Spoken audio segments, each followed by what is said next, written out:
4 वर्षात त्या बागेने 35 ते 40 लाख रुपये झाले. त्यावेळेस काय येताना पैसे होते आपल्याकडे. त्यावेळेस पेरू लावले पण चांगलं झाले. नमस्कार शेतकरी मित्रांनो.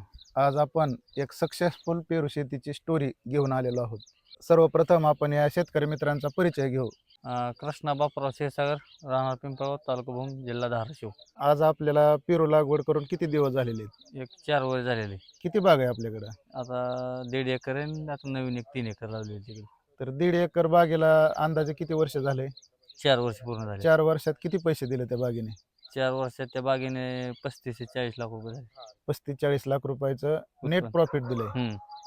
आणि समजा आता ह्या पेरू शेतीवर काय उलाढाल केली?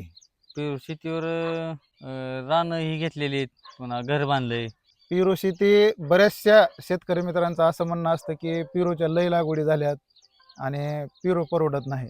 तर हे खरं आहे का? जरा आपल्या शेतकरी नाही, मित्रांनो. पेरू परवडतो. 20-25 रुपयाने गेला तर पेरू परवडतो. आता नवीन आणखी बाग लावली. आता ही 3 एकर बाग लावली.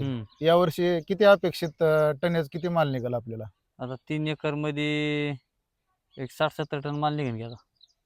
आणि अंदाजे आता दरवर्षीचा समजा जो अनुभव आहे, करेक्ट छटणी घेऊन बरोबर रेटमध्ये माल आणतोय. तर एक काय अपेक्षित उत्पन्न आहे? आता उत्पन्न तुम्हाला सांगतो आता रेटवर आहे. तरी रेट पण चांगला गावला तरी एक 40 रुपयाचा रेट गावला तरी भरपूर पैसे होते.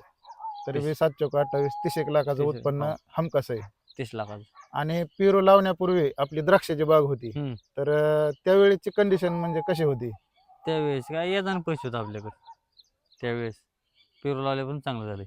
पेरू लावल्यापासून चांगलं चांगलं, झालंय. हां. म्हणजे 100% शाश्वत शेती पेरू शेती.